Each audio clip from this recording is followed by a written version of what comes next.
Buongiorno e come sempre ben ritrovati con Ore 13, siamo in diretta e vi ricordo il numero telefonico per intervenire 049 4906 054. Buon venerdì a tutti quanti, piove finalmente, avevamo bisogno di un po' di acqua perché altrimenti sennò poi quest'estate ci dovranno razionare anche quella e in questo venerdì vogliamo tenervi in compagnia e fare anche delle riflessioni. La riflessione è questa, ma la Chiesa cattolica, quindi anche ovviamente la figura del Papa Francesco, insomma quanto la Chiesa si intromette sulla politica italiana in uno Stato che dovrebbe essere, per così dire, laico. Abbiamo il piacere di avere in studio con noi Ali Sheikh Noor, principe, lo ricordo sempre. Buongiorno dottoressa Daniele. E ricordo che lei insomma adesso anche si occupa della sezione di Padova della religione per la pace, giusto? E questo è importante. Sicuramente. Abbiamo il piacere di avere in studio con noi Gustavo Guizzardi, sociologo dell'Università di Padova, benvenuto. E abbiamo il piacere di avere in studio con noi Palmarino Zoccatelli, cattolico tradizionalista. Salve, buongiorno. Buongiorno, anche lei ben ritrovato. Allora, viviamo in un paese ovviamente che è in continua evoluzione, sempre meno persone tra l'altro vanno a messa e si calcola probabilmente intorno al 30% delle persone che si dichiarano cattoliche, ma è ancora un paese fortemente cattolico perché insomma il 60% degli intervistati dall'Istat si dichiara cattolico, quindi insomma il paese ha una grande vocazione cattolica. Esatto. Dovrebbe essere un paese laico, poi invece negli anni abbiamo visto quanto le parole di un pontefice, di un cardinale possano influenzare anche il voto, anche un referendum. Da un momento diciamo così molto forse laico degli anni 70, da lì in poi insomma la Chiesa ha mollato un po' le redini, ma quando c'è il momento di dire qualcosa insomma lo fa in maniera molto forte. E allora anche le recenti dichiarazioni di Papa Francesco sulla sessualità non sono state da poco negli ultimi giorni. Io guardo subito Zoccatelli. Allora, siamo in uno stato laico. Allora, intanto per voi questo Papa Francesco com'è? Un buon Papa o no? No, assolutamente cioè per lei no. non lo riconosce come Papa? Diciamo che noi ci riconosciamo nella Chiesa cattolica di sempre, quindi diciamo in contrapposizione alla linea modernista che rappresenta Bergoglio. Noi abbiamo tutti i papi del passato, la Chiesa nata da Gesù Cristo, quindi la storia e la tradizione della Chiesa vanno nel senso opposto a quello in cui sta andando oggi Bergoglio.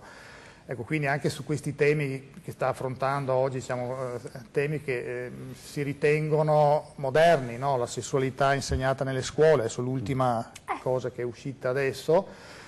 Io sono padre, ho avuto 4 figli che hanno fatto le scuole tutti i vari gradi, e parlare di insegnamento dell'educazione sessuale a scuola è la cosa più sbagliata che possa esserci, perché questo innanzitutto è un compito della famiglia, quindi se la famiglia non è d'accordo non è che può lo Stato imporre un'educazione sessuale a mio figlio nella scuola se io non sono d'accordo.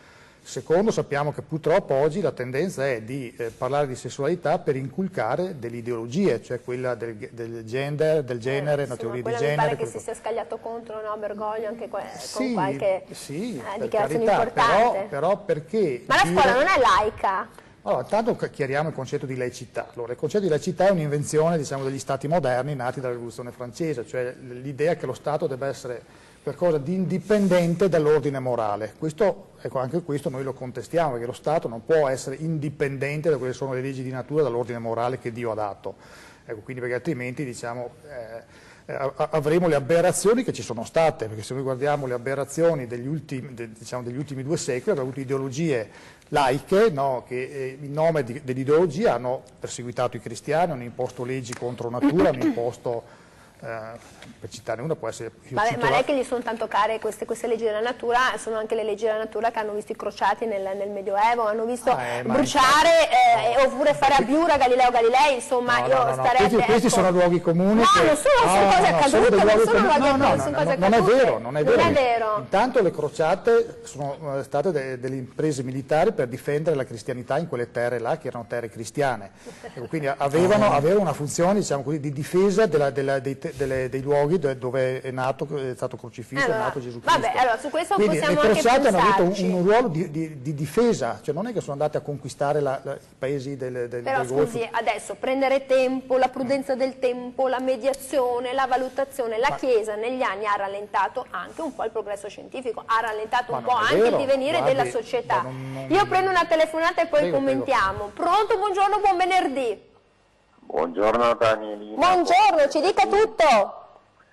Allora, volevo solo, non voglio fare il saggente, volevo solo dare delle notizie riguardo ad articoli di giornale vecchi, in quanto sono argomenti che seguo da quando ero giovane. Prima di tutto il principe, che non è principe, la Sheikh Nur. Non è un principe Sheikh Nur, no, è un principe. Sì, lo conosco, so chi è. Tenga bene la manina sulla bocca e ci infili 2 dita per fischiare. Non sento bene. Allora, allora veniamo alla questione della Chiesa. Allora, se vi ricordate bene, una volta c'era la Banca del Vaticano. New York. No, il Vaticano è uno Stato nello Stato, è uno Stato nell'Italia, parlo qui in Italia, di un argomento che non affronta più nessuno, la Banca Vaticana, l'assicurazione di nome cattolica, che comunque sono cose a cui la Chiesa non dovrebbe badare i soldi, non dovrebbe essere un loro problema, visto che hanno tutto gratuito. Allora, senta, io devo andare avanti con la trasmissione. Io intanto la ringrazio. Lei pone la questione sul fatto che la Chiesa probabilmente, come lei ci sta esprimendo, bada troppo ai soldi, ha ancora appunto l'assicurazione cattolica. Beh, ricordiamoci la Democrazia Cristiana, la grande balena bianca, un partito fondato sulla croce. Abbiamo degli stati che sono confessionali in giro per il mondo e nessuno si scandalizza. Abbiamo lo Stato di Israele, che è uno Stato confessionale. La più gran parte degli stati arabi, non solo arabi, sono stati confessionali e ci si viene a fare la morale perché c'è ancora il nome dell'assicurazione cattolica. Beh, sullo IOR non si può non discutere, perché lo IOR, ce lo ricordiamo tutti gli scandali, insomma. Giustamente il nostro telespettatore dice stanno più attenti ai soldi e la Chiesa Cattolica adesso c'è tutto il problema di pagare l'IMU, il vecchio ICI, bisognerà pagarlo, ce l'ha detto anche l'Europa. Posso essere d'accordo sul fatto che la Chiesa di oggi pensa più a questi affari, diciamo, materiali che non al bene delle anime, questo è vero. Ma secondo lei era un bene nelle anime andare a dire di non andare a votare sul divorzio, sull'aborto? È quello di insegnare la buona dottrina, di dare i sacramenti validi, no, e di dare la possibilità alle persone, ai cristiani, ai battezzati, no, di poter salvarsi l'anima. Questo è il fine per cui è stata istituita la Chiesa. Cioè, spesso ce lo dimentichiamo completamente, cioè, non è un'opera di beneficenza sociale la Chiesa. È nata per la salvezza delle anime. Gesù Cristo è morto in croce per la redenzione del genere umano, la salvezza delle anime. Punto. Se dimentichiamo questo, poi succede di tutto. Fino a dove vi fermate? Mi muovo piano perché sennò poi ve lo dico da casa. Mi dicono che io entro nello spazio del professor Guizzardi, lo so già.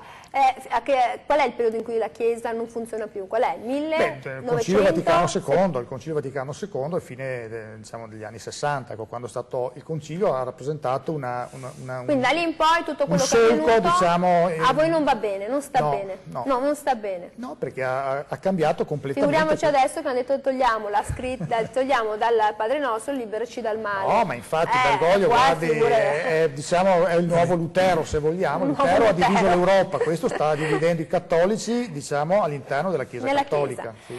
Allora, veniamo a noi, Sheikh Nur. Sì. È un problema importante. Allora, lei vive in Italia da tanti anni. Allora, quanto secondo lei la Chiesa influisce? Abbiamo visto quando ci sono stati referendum molto importanti, si sono intromessi, hanno lasciato proprio delle omelie importanti, dal prete di paese al vescovo, al Papa, sono scagliati contro il divorzio, contro l'aborto. Adesso, man mano che si procede, insomma, hanno da dirla loro, ma non dovrebbero badare lo Stato loro? Il Vaticano, farsi gli affari loro, non è che la Svizzera ci viene a dire non dovete fare referendum. Secondo me questo è un problema generale che ha degli aspetti molto attuali oggigiorno. Per me, mi definisco laico, giustamente come diceva lui, il laicismo viene introdotto da un certo Mustafa Kemal Atatürk. Come lo dice lei, come viene bene? Mustafa Kemal Atatürk per il regime dell'impero ottomano, non è in Francia, tutte queste cose qui.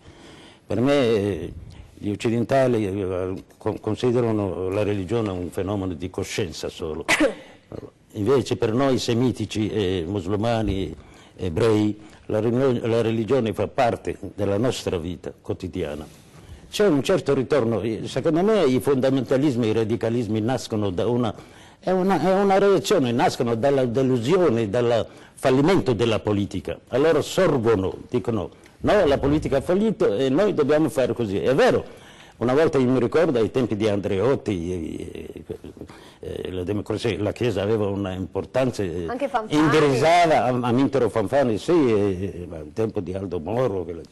Adesso però la Chiesa si è quasi liquefatta. Nell'era della globalizzazione noi siamo, la società si è appiattita, l'appiattimento culturale. C'è il cardinale Ratzinger, il Papa, ancora tuttora Papa, va bene, che parlava del relativismo culturale che lui non condivideva e diceva che nell'interpenetrazione delle culture viene penalizzata questi tipi di concetti. Allora, noi dividiamo, no, le cose. Noi abbiamo gli stati islamici teocratici dove dicono la legge islamica, la Sharia islamica e fanno tutti loro.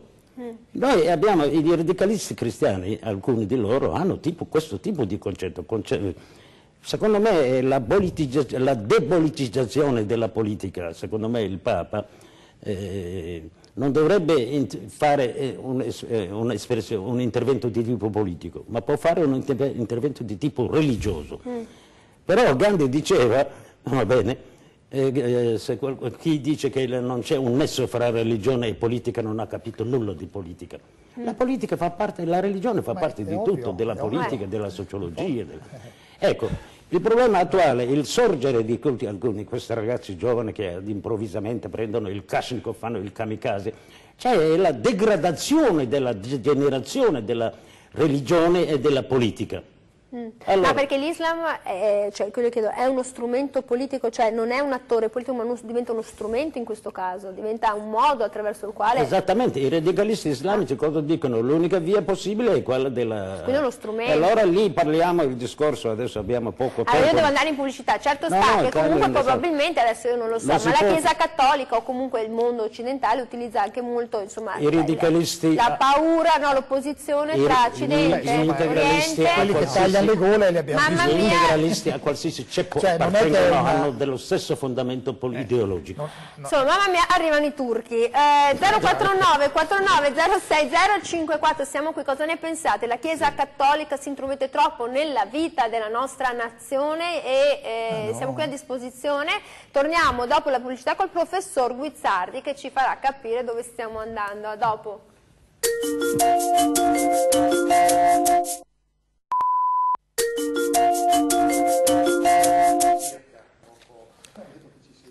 Ecco, stavamo discutendo degli affari nostri, nel senso ci chiedevamo quanto si è cattolici, quanto si è laici tra di noi. Allora, 049 49 06 054, qual è la vostra opinione, il vostro pensiero? Cioè questa Chiesa cattolica si intromette troppo sulla nostra politica? Che cosa pensate di quello che dice Papa Francesco? Io mi ricordo, non ha stupito il mondo quando ci fu l'attentato a Charlie Hebdo e gli chiesero alcuni colleghi mentre rientrava dal suo viaggio di questo attentato e lui rispose così, se mi offendono mia mamma anch'io gli tiro un pugno, cioè vedeva che questi di Charlie Hebdo avevano stuzzicato troppo ovviamente questi sentimenti e poi era nata questa cosa. Un Papa dalle dichiarazioni molto forti, Guizzardi, cioè un Papa che dice, insomma, secondo me fanno fatica a tenerlo a bada, dice un po' quello che vuole.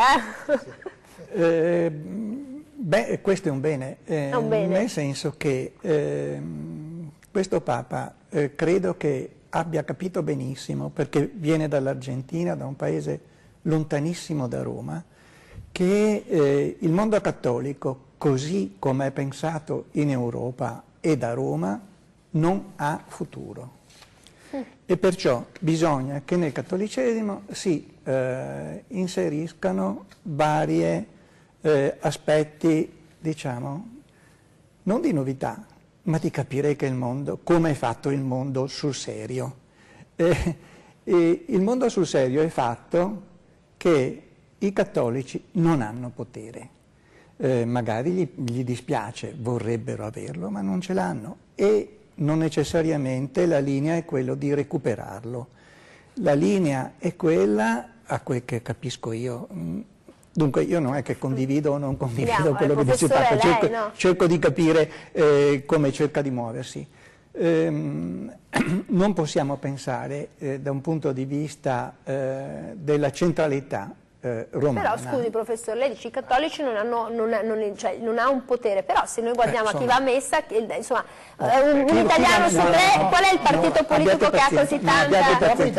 No, sentite, eravamo tutti nati quando c'è stato il referendum sul divorzio e da lì nel Veneto bianco mi pare che sia chiaro che quel referendum è stato apertamente uno smacco di chi pensa che si possa gestire uno Stato laico in modo non laico. Moderno. Allora, io vi devo interrompere, è arrivata la telefonata, poi faccio continuare il professore. No, professore c'ha ragione, perché quando c'è stata il referendum sul divorzio, il Veneto cattolicissimo, democrazia cristiana imperversava, ha votato a favore. Ricordiamo. Poi facciamo un ragionamento sul voto della maggioranza. Torniamo dopo la telefonata su questo argomento. Pronto, buongiorno. Sì, buongiorno, parla Franco da Padova. Buongiorno Franco, ci dica. Allora, io sono anch'io convinto che la Chiesa si intromette troppo nella politica italiana. Poi però dico, io sono cristiano ma non sono più cattolico, perché questo modo di fare cattolicesimo di questo Papa non lo riconosco, perché è veramente un qualcosa di irreale, cioè questo continuo a voler appoggiarsi per esempio all'Islam continuamente, pur sapendo tutto quello che sta facendo e che fa, che poi ci siano per carità quelli buoni, quelli cattivi, ma mi sembra che attualmente i cattivi sono quasi sempre loro, perché si dice sempre che c'è quel detto, i terroristi, non tutti gli islamici sono terroristi, ma i terroristi sono tutti islamici, quindi la linea è quella lì che si può prendere. Però, ripeto, questo Papa fa affermazioni secondo me che allontana sempre di più la gente dal cattolicesimo, dalle chiese. Poi non si possono meravigliare se le chiese sono vuote, perché le chiese sono vuote perché qui esiste solo questi, per esempio anche lì sugli extracomunitari, prende posizioni, poi invece ci sono migliaia di italiani che si suicidano e non viene detta una parola, non viene detta una parola. Questo è il problema, la gente si rende conto che tutti sono lontani, la politica è lontana dal popolo, la Chiesa si allontana dal popolo perché pensa solo a certe situazioni, perché anche lì hanno lucrato anche loro. Certo, quindi lei dice, è una Papa che fa allontanare le persone dalla Chiesa, fa delle dichiarazioni che sono controcorrente anche sui migranti. Allora signor Franco, io la ringrazio molto, dico anche ai miei colleghi della regia che l'auricolare ha la batteria defunta, quindi non vi sento, e quindi date un'altra comunicazione. Allora professor Guizzardi, lei diceva la religione non può controllare, insomma, la società, l'umanità, perché ha fatto riferimento, cioè la religione non può essere usata come strumento politico e quando lo vuole fare fallisce, come nel referendum. No, non dico che cosa è giusto e cosa è sbagliato, cerco di capire cosa sta succedendo, che poi mi piace o non mi piace è un altro discorso. Cerchiamo di capire cosa sta succedendo. Se voi dite che la religione, la Chiesa Cattolica ha troppo peso, non lo vedo proprio. Però quando ha fatto queste dichiarazioni su Trump dicendo che non è un bravo cristiano, non è una brava persona perché... un po' di tempo fa, quando c'è stata l'elezione, la questione di Trump sul muro, sul Messico, il Papa ha detto Trump non è un bravo cristiano, non è una brava persona, perché una brava persona non farebbe il muro contro i messicani. Ma certo, infatti dobbiamo distinguere. Uno è il potere, vuol dire che qualcuno riesce a fare in modo che le cose che vuole o che dice di volere funzionino. Questo non mi sembra che sia questo il caso di Papa Bergoglio. Invece mi pare che il Papa punti il dito su degli aspetti su cui tutti devono riflettere, dai politici alla gente normalissima. Allora, uno dei punti è il fare un muro tra Messico e Stati Uniti è un qualcosa che dobbiamo passare inosservato oppure dobbiamo pensare su se va bene, se va male, e non solo dal punto di vista teorico, ma come funziona, cosa succederà fra 1 anno, 2 anni, 10 anni, se continuiamo ad alzare muri? Questa è la domanda che deve farsi uno che gestisce sia delle interpretazioni, come il Papa, sia delle ipotesi di dire pensiamoci, pensateci. Voi che fate politica, siete proprio convinti che questo migliori il mondo nel futuro e non nei prossimi 3 mesi? Ah, ok, allora, quindi io, così, professor Guizzardi, vedo Papa Francesco nella veste del grillo parlante a Pinocchio, diceva guarda cos'è bene, guarda cos'è male, poneva delle riflessioni. Prendo la telefonata, certo che c'è stata una forte accredine in quel momento in cui tra Trump e la Chiesa Cattolica, certo il Papa dice tante cose, ma non ho mai sentito la regina Elisabetta, che è capo della Chiesa Anglicana, proferire così tanto verbo. Pronto, buongiorno. Buongiorno. Prego. Sono Silvano, chiamo da Padova. Buongiorno Silvano. Volevo fare una riflessione riguardo al Papa e la posizione che tiene riguardo gli islamici. Allora, chi non conosce la storia purtroppo è destinato a ripeterla.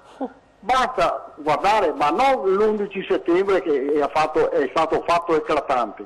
Io vi dico una cosa adesso, se ti studio, guardate, attenzione. Se io vi dico 11 settembre 1683, è la stessa roba è successa, ripetuta nel 2001. Aspetti, è la battaglia di Lepanto. E poi andiamo avanti ancora, quando a Otranto, qualcuno di voi sarà stato a Otranto. Ci sono 800 morti, 800 scavi peschi che sono ancora visibili. Allora, gli islamici, non i buoni e cattivi, gli islamici o quelli che non fanno niente sono quelli che non sono islamici, e del resto gli islamici veri uccidono anche quelli. Perché la storia è questa, ma non lo sto inventando io adesso. Basta documentarsi, partire quando è successo dal 600-700 d.C. che è nato Maometto, e vedere un po' cosa hanno fatto, e vedere qual è il loro Vangelo. Noi siamo infedeli e si uccidono noi, si guadagnano il paradiso con 7 vergini. Ok? Allora, allora senta Silvano, lei si ricollega alla telefonata di Franco da Padova, insomma dice che questo Papa ha troppa apertura nei confronti di un certo Islam moderato, c'è questo problema, ma non è una bella cosa essere aperti alle religioni, il Papa che incontra l'ortodossia? Ha detto delle realtà, i 2 ultimi ascoltatori ci hanno riportato la realtà, no? La realtà è le chiese si svuotano per la dottrina di Bergoglio, ma non solo di Bergoglio, per la dottrina diciamo degli ultimi 20-30 anni, le chiese si stanno svuotando, le persone percepiscono l'immigrazione, la percepiscono come in realtà, perché noi siamo in Veneto, Veneto è erede della Serenissima. La Serenissima è stata un baluardo nei secoli passati contro l'espansione ottomana, contro gli islamici che volevano conquistare l'Europa. Ecco, quindi oggi riportarci alla realtà è necessario, perché altrimenti rischiamo di fare gli errori del passato e pagarli cari poi questi errori. Ecco, quindi questi ascoltatori hanno centrato 2 questioni fondamentali, che sono la crisi nella Chiesa oggi, cioè il fatto che non insegnando più la vera dottrina le chiese si svuotano, perché la gente a un certo punto vado in discoteca, vado a divertirmi, se devo andare a sentire Bergoglio che mi deve dire tutti i giorni che devo accogliere gli immigrati. È colpa di Bergoglio? No, è colpa di questa linea conciliare del post-concilio Vaticano II che ha portato a questo. È questo. E poi l'aspetto immigrazionista, cioè il fatto di voler imporre, no? Qui si scontrano ovviamente 2 filosofie, cioè di chi vuole il mondo senza confini, terra di tutti, l'uomo è cittadino del mondo, e io non mi riconosco in questa, e quelli che dicono no, ci sono i popoli, ci sono le nazioni, cioè dove ha diritto lo Stato di difendere i propri confini. Ma quando si è andati a portare il verbo non si è andati in maniera come dei migranti a portare il verbo ovunque, quelli erano i missionari, era l'opera di evangelizzazione, ma non è che mettevano in discussione, non è che non violavano le leggi e le consuetudini io devo prendere una telefonata, poi c'è il principe che le vuole rispondere, soprattutto sulla questione dell'islamizzazione della religione cattolica. So che può sembrare un ossimoro, ma ne stiamo discutendo. Pronto, buongiorno. Pronto? Prego, buongiorno. Buongiorno, io sono, forse mi conoscete già, Paola, che parlo da Dosson. Buongiorno Paola. Ecco, riguardo a questo problema, che la Chiesa si intromette troppo nella politica italiana, Beh, è un discorso molto vecchio, ma molto vecchio. Ricordiamo il referendum sul divorzio, ricordiamo tante altre cose. A me piacerebbe che la Chiesa Cattolica Italiana, o comunque romana, andasse in tutte le altre nazioni a evangelizzare, e non solo da noi, perché oltretutto ci mette anche un senso di colpa, perché noi non siamo così, non siamo cosà.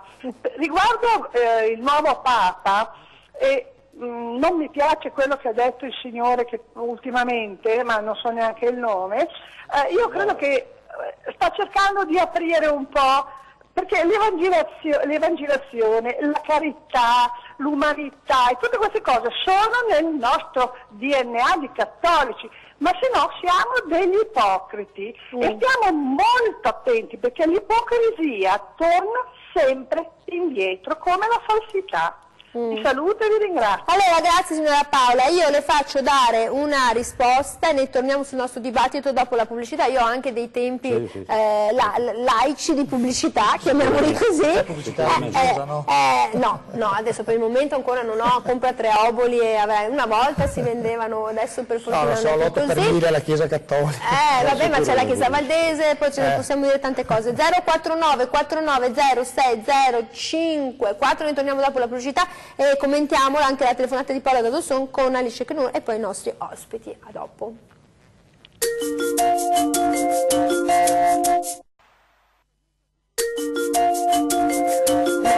Veramente, ecco. Eccoci qui, siamo tornati con la diretta 049 4906 054. Il dibattito vedo che piace perché è un dibattito interessante, un confronto tra la Chiesa Cattolica, la politica italiana, le dichiarazioni del Papa, la figura del Papa, questa Chiesa che sta venendo e se si stiano intromettendo molto sulla nostra, sulla politica, sulle scelte. E diceva la signora Paola Dosson, certo la Chiesa Cattolica lavora anche molto sul senso di colpa e poi c'è tutto il commento sulla questione islamica. Mi consente di fare una premessa? Certo, perché la vedevo che da prima che faceva... No, perché gli spunti che vengono dalla trasmissione sono molto interessanti e la percezione che si avverte sono percezioni che hanno bisogno di informazione, non di disinformazione, altrimenti coltivano e lievitano il germe della intolleranza e dello scontro delle culture. Questo è il vero pericolo. Per me Gesù era uno, non era né valdese, né pentecostale, né cattolico romano tradizionalista, né ortodosso. Mi faccio concludere per cortesia, perché sono concetti importanti. Per me il Papa Bergoglio rappresenta milioni e milioni di fedeli. Sempre meno. Qualcuno dice, lì sei bergoglista, Papa Wojtyla. La Chiesa non è esente di errori, hanno chiesto scusa ai valdesi, va bene? C'è una cosa che si chiama dialogo interreligioso, dottoressa Daniela. Il dialogo interreligioso che si riduce come la cosa di Assisi, che partecipano dove ognuno si incontra, presenta le sue preghiere. Io mi sono occupato invece di dialogo intrareligioso, sono il terrore di molti cristiani e molti radicalisti islamici, perché ho studiato le scritture. Antico Testamento, Genesi, Esodo, Deuteronomio, Levitico e Numeri, lettere degli Apostoli e anche i Vangeli apocrifi. Io sono un lucano, mi definisco. Perché Gesù cosa diceva? Quando gli chiedono qual è il primo comandamento maestro, Luca dice ama il tuo prossimo come te stesso. Va bene, dobbiamo amare il prossimo. Ma la risposta non è così. Il comandamento principe è Shema Israelu Adonai Elohim Adonai Ahad. Venga da noi. In poche parole, cosa deve fare il prete, il vescovo di Papa Bergoglio? Deve chiudere i muri? Se deve essere il vicario di Cristo? Deve fare accoglienza, deve amare il prossimo. Non deve ergere i muri. Il primo immigrato sulla faccia della terra fu Abramo, che Dio stesso nel Deuteronomio lo dice, cacciò. vai via dal tuo parentato, dalla tua casa, nella terra che ti indicherò io. Questi sono fatti, l'immigrazione. È chiuso quel capitolo. No, adesso concludo questo popolo di Israele che il popolo di Israele che si muoveva per cercare la terra. Una parola che è riecheggiata 2 volte, il suicidio. Se loro sono tradizionalisti, il suicidio, quando il suicidio non merita una messa religiosa. Da noi musulmani, dagli ebrei, quando uno si suicida, si brucia, si butta via. Capito? Non ha bisogno. danno la colpa a Bergoglio, cosa c'entra? È la globalizzazione, qua dobbiamo parlare di riventilizzazione, rislamizzazione, allora io devo prendere la è una telefonata. conseguenza della globalizzazione. La globalizzazione ci porta non è colpa della Chiesa Cattolica se uno le mani del Papa Bergoglio, ci ha dato una guida, se uno le viola non è mani colpa del della Papa Chiesa Bergoglio, Cattolica. non ha fatto nulla di male. Allora, Papa Bergoglio fa nulla di male, Giù le mani da rispetta Papa i Bergoglio. comandamenti e quindi segue la sua dottrina. Sì, ma Bergoglio non li È un personaggio utile per il Prendiamo la telefonata, pronto Giusy, perché mi hanno detto che c'è una signora che si chiama Giusy. Pronto? Sono io, buongiorno a tutti. Eccoci. Allora, signora Daniela, io rimango male quando vedo tutti i nostri poveri che dormono e muoiono fuori, ha capito, fuori i marciapiedi delle città. E certamente ci sono degli angeli della notte, ma come vengono chiamati, e anche preti che, insomma, sacerdoti, ma che li aiutano. Al contrario, come ho detto prima, che vita fanno, insomma, tanti cardinali che abitano nei palazzi da 600-700 metri quadri. E questo qua mi fa molto male, ma perché in questi anni che ci sono milioni di poveri, quando vedo tutti questi cardinali che fanno una vita, ragazzi, scusatemi ragazzi, che fanno una vita proprio così agiata, ma il buon senso, io parlo del buon senso, ma perché loro vivono coi nostri soldi, non è che loro lavorano e prendono soldi, vivono coi nostri soldi la carità che facciamo noi. È inutile che dopo dicono ma noi facciamo qua in Africa a destra e a sinistra, ma ci mancherebbe altro che non li aiutassero. Però ci sono anche i nostri qui in Italia. Me lo dice, signora Giusy, che ci vuole un po' di buon senso, un po' di buon gusto anche da parte dell'entourage cattolico, insomma, di non mostrarsi. Senza credere che questi cardinali non riescono a mettersi in mente, a vedere tutto questo. Allora, signora Giusy, io apprezzo il suo intervento, lo facciamo anche commentare. 049 4906 054. Allora, professor Guizzardi, ha sentito cosa dice anche la nostra telespettatrice, che avverte una dicotomia, cioè una separazione tra quella, no, la vita in povertà, San Francesco d'Assisi, cioè possiamo ricordarci dei santi e la vita in carità, e invece la vita è viaggiare con una macchina magari bella blu comoda, vivere in un palazzo del 600, dire la propria, dire la sua, e poi però c'è mezzo popolo italiano che soffre la fame, 6 milioni di italiani. Cosa dice? Su questo mi sta offrendo su un piatto d'argento. La prima cosa che ha fatto Bergoglio è quella di andare su una macchina semiscassata in giro senza guardia del corpo. L'altra prima cosa che ha fatto è di andare personalmente, nominato Papa, a pagare l'albergo in cui c'era stato. Dalle sorelle e non andare a vivere nei palazzi vaticani. Questo perché? Per dire, ragazzi miei, questa è una linea che sarebbe da seguire, non è che deve essere imposta, però anche lì è un segno. Provate a vedere se quello che dice la signora, cioè che una chiesa ricca dà fastidio, appunto, proviamo a vedere se si può fare lo stesso, una chiesa moderna e non ricca e senza orpelli, e vediamo come funziona. Chi vivrà vedrà, però questo è un... L'altra cosa che volevo dirle, lei dice quella volta lì del Bergoglio, del Papa, che dice se offendono tua madre gli dai un pugno. Che cosa voleva dire? Voleva dire non ci deve essere una offesa di una religione rispetto alle altre religioni. Lo dice chiarissimamente, non c'è una guerra di religione, o meglio, purtroppo c'è, ma non ci deve essere, e perciò non si devono dare i pugni né cominciare né rispondere. Non si deve fare una guerra sulle religioni e attraverso le religioni. di guerre e di conflitti ce ne sono già tanti, però, per professore, favore non facciamoli su questo argomento, però, che è delicatissimo, e se c'è chi lo fa bisogna fare in modo che non succeda. Però professore, questo modo di ragionare, diciamo, pacifista, se fosse stato applicato nel passato, qua saremmo probabilmente tutti islamici. Cioè, se la cristianità non avesse combattuto a Lepanto, a Vienna, nelle varie battaglie per fermare l'Islam, saremmo islamici. No, però la storia insegna questo, la storia. La cristianità non ha usato i fiori e il pacifismo, perché ha usato le armi per difendersi nel passato. Sì, ho capito.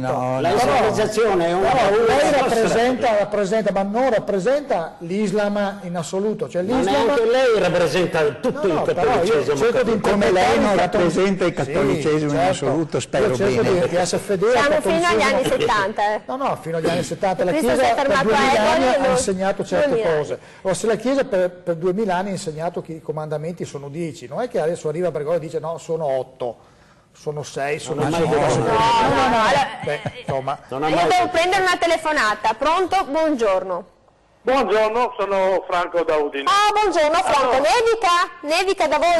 No, qui da me no. Perché sta a Udine Nord, se stava a Udine Sud forse sì. Ci dica tutto. Allora, la prima cosa schifosa che ha fatto questo Papa è andato a ricevere gli invasori a Lampedusa. Contrariamente ai poveri nostri.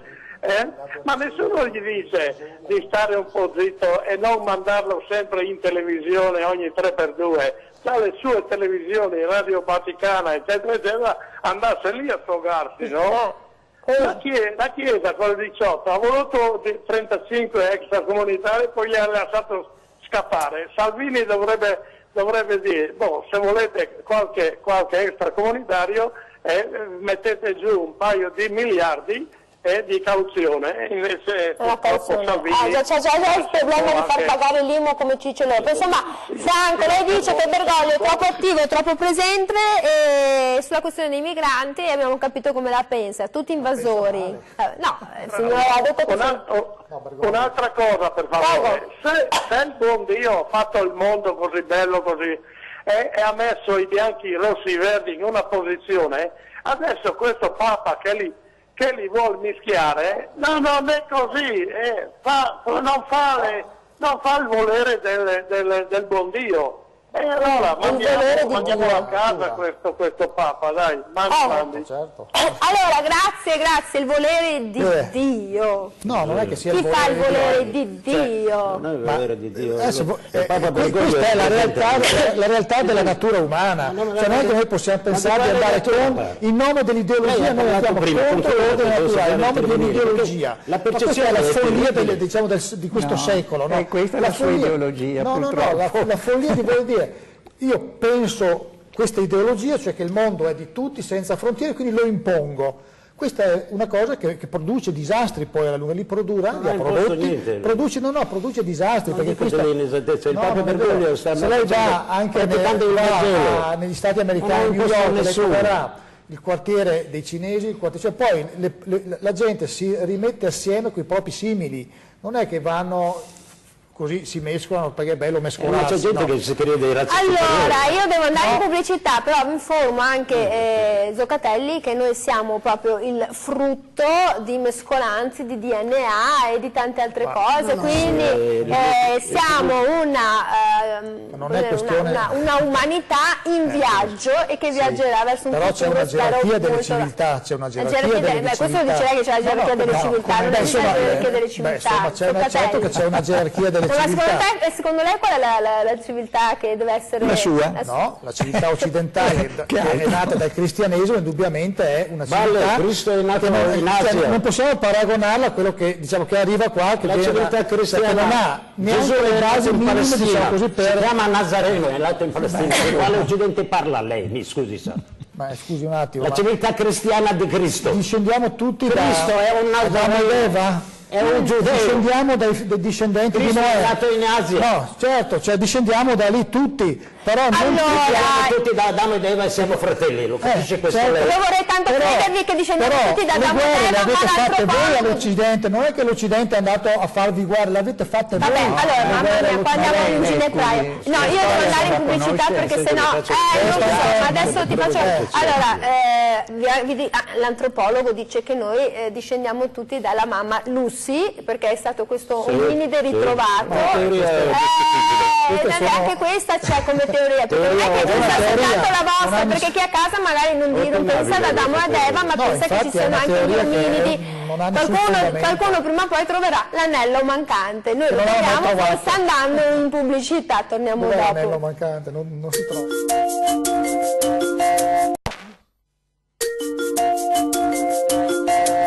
Ogni opinione, perché certo.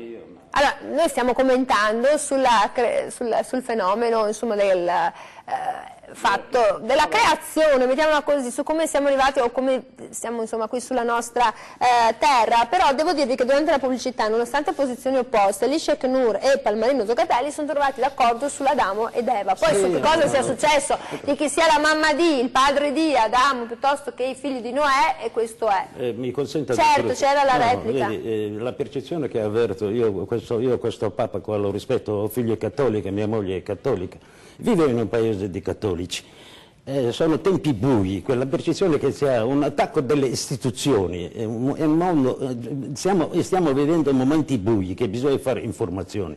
Uno parlava, prima ti ho accennato il suicidio, e si dice cristiano, quello non è cristiano. Quando uno si suicida è perché non crede in Dio, perché fino alla fine... Si ricorda l'eutanasia, quei concetti là? Sì, ma è intervenuto anche sulla questione anche Silvano era preparatissimo alla battaglia di Lepanto, eccetera. È il suo punto di vista, perché gli storici sono altri punti di vista. La moneta c'ha testa e croce. Se noi ci confrontiamo su un principio di incontro, siamo ricchi. Invece se mettiamo i carri davanti ai buoi, il dialogo diventa una utopia, gli scontri di civiltà crescono. Ma è lui che dice che ci sono civiltà superiori o inferiori. Vedi, hanno fatto passare, vedi, non tutti i musulmani. Abbiamo appena passato la Shoah, tra l'altro. No, lasciamo stare la Shoah. Non tutti i musulmani, gli slogan che usano, che hanno fatto presa sulla coscienza questa gente che va nei salotti comuni. Non tutti i musulmani sono terroristi. Voglio fare un esempio. Non tutti i musulmani sono terroristi, ma tutti i musulmani... Scusi, mi faccia concludere, per favore. Non tutti i musulmani sono terroristi, ma tutti i terroristi sono islamici. Aiutiamoli a casa loro. Ma tutte queste cose hanno funzionato perché la gente è disagiata e non riesce più a ragionare, perché non c'è qualcuno che in modo mite gli spiega. Vi spiego io, ci stanno prendendo in giro. Il problema dell'immigrazione e della islamizzazione è un capro espiatorio per... Avete problemi di pensione, c'è gente che prende pensione di 500 euro, c'è gente che muore di fame per la strada. Il suo vicino di casa non gli dà la coperta, fa il radicalista, viene qua, se la prende, telefona e dice quello non è un principe. Sarà lui un salumiere padano, io sono un principe, maestro. Allora, posso dare un termine? Salumiere padano. Io ho una telefonata, però mi piace perché poi Elisha Knur ti dà delle spiegazioni insomma logiche, fanno presa, la gente dice questi argomenti, ma in realtà sono ben altri gli argomenti che bisognerebbe trattare. E questo è, noi prendiamo una telefonata. Pronto, buongiorno. Buongiorno a lei. Buongiorno.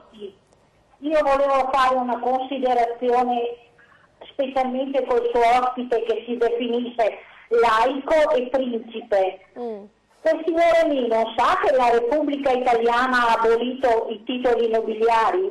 Lei qui in Italia non è nessun principe, probabilmente sarà laico. E poi volevo chiedere cosa fa di mestiere, come vive quel signore lì? Poi mi premeva chiedere se i muri servono a qualcosa. Ormai penso che i muri non servono più a nulla. Siamo andati molto oltre, siamo tornati a quella torre di Babele biblica dove c'era talmente un caos e un casino che poi si sono presi a legnate e si sono uccisi tra di loro.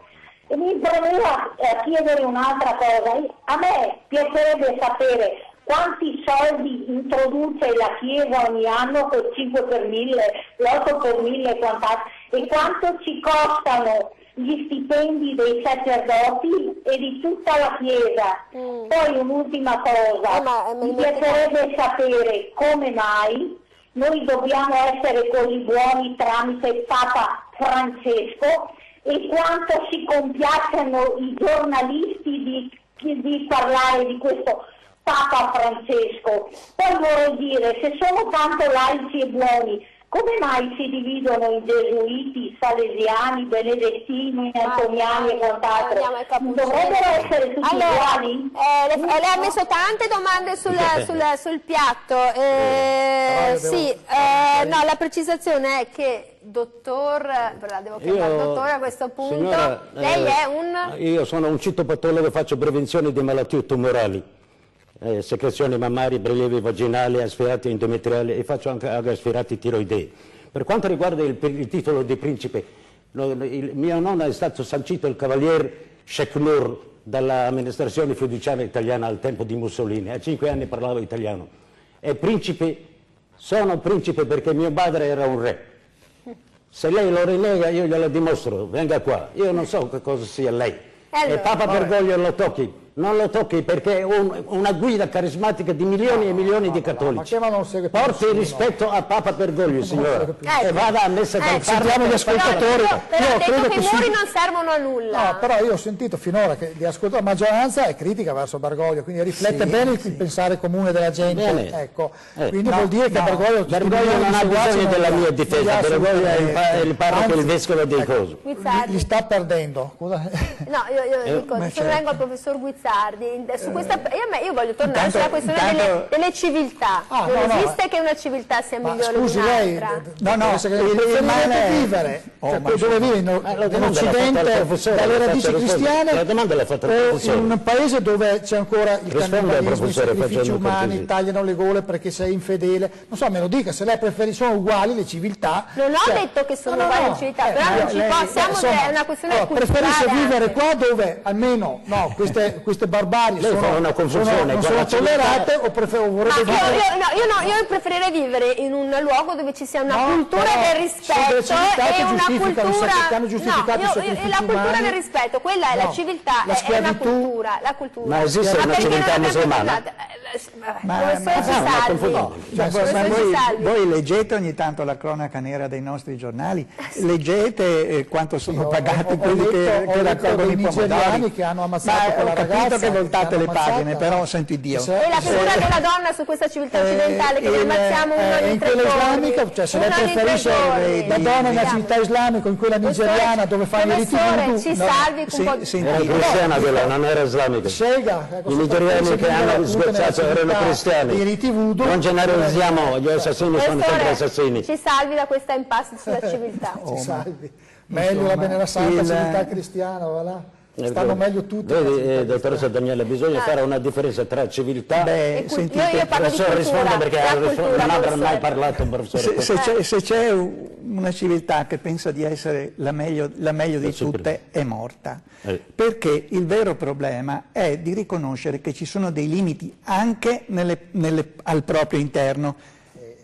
E i limiti sono che vorrà dire che degli altri saranno meglio di noi, almeno su qualcos'altro, santo Dio. Sì. Perché è morta una civiltà che pensa che è la meglio di altre? Perché pensa che non ci sia niente altro più da fare. Si ferma sul passato, su 100 anni, 200, 500 anni fa, lei si ferma su 2-3 mila anni fa. Il messaggio sarebbe da vedere che cosa è la nostra prospettiva per i prossimi 10 anni, 20 anni, 100 anni. E dobbiamo vedere appunto che abbiamo molte cose da migliorare. Sì, però professore.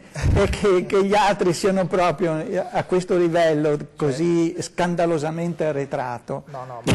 È pericolosissimo dal punto di vista del potere, come lo vorrebbe recitare lei, perché lei così non esercita nessun potere, non si potrà mai esercitare il potere in questo modo. Perché se lei pensa che il mondo sia finito con lei o con il suo gruppo, assolutamente no. Però rilevo mi spiace per voi. Però rilevo che l'Occidente cristianizzato relativista si sta suicidando. Al contrario, no? Io vado spesso in Russia, dove dopo 70 anni di comunismo c'è un risveglio religioso che noi neanche immaginiamo, no? Cioè vuol dire che la gente ha bisogno di Dio, ha bisogno della politica. Questo. In Russia il cristianesimo sta rinascendo, cioè perché da noi sta morendo per le politiche sbagliate, per Bergoglio, per tutto, per la crisi. Nel paese di Marx che diceva che la religione è l'oppio dei poveri. Esatto, questa è una vendetta di Dio su Marx. Sentite, mi pare che sottovalutate anche questo povero Bergoglio, perché se uno che in 5 anni fosse riuscito a fare tutto il male che dite voi, signore, ma deve essere un miracolo, un miracolo. Professore, allora ricordiamo perché io l'ho detto, adesso io devo chiudere, però abbiamo appena passato le celebrazioni per la Shoah, non ci sono civiltà superiori in nessun caso, di nessuna natura, giusto? Siamo tutti uguali davanti alla legge, davanti a Dio, tecnicamente, anche davanti alla legge. Non ci sono differenze. Speriamo anche reciprocamente tra di noi. Tra di noi, con rispetto. Io dico che non ci resta che, forse detta così, anche di pregare, perché poi noi siamo qua tutti concentrati sulla creazione di queste cose, e poi il nostro ambiente, il nostro mondo sta andando a picco. E allora anche Dio vuole questo, che noi ci distruggiamo, che l'ambiente soffra? No, Dio vuole il bene dell'uomo. Quindi il bene dell'uomo è che l'uomo si converta e che quindi se tutti si convertono a Dio, il pianeta si salva. Certo, sì, sicuramente. Cioè una società cristiana ha molte più chance di sopravvivere in una società cristianizzata, laica e diciamo relativista, come purtroppo è l'Europa di oggi. Allora, il mio grande desiderio è che da qui a 10-15 anni arrivino anche i marziani e conoscere altre civiltà diverse. Io ho speranze che negli esopianeti qualcosa di buono ci sia. Allora, si direbbe la messa è finita, andate in pace, la trasmissione è finita, spero che non ce l'abbiate, ma non siamo riusciti a rispondere un po' a tutti i quesiti che avete posto perché l'argomento è stato tosto. Io ringrazio il dottore, figlio di re, principe Acikenur, religione per la pace, a sezione di Padova. Ringrazio il professor Guizzardi, sociologo dell'UniPD. Si va solo avanti, professore, vero? Non si può tornare indietro, la società va avanti. Ecco qua. E il combattivo Palmarino Zoccatelli, cattolico tradizionalista, perché è giusto che, insomma, quando uno crede in qualcosa porti avanti le sue istanze. Ed è il futuro. È il futuro è qui e non ce ne siamo accorti. I valori tradizionali sono il futuro. Noi torniamo domani con ore 13, grazie a tutti i telespettatori, grazie.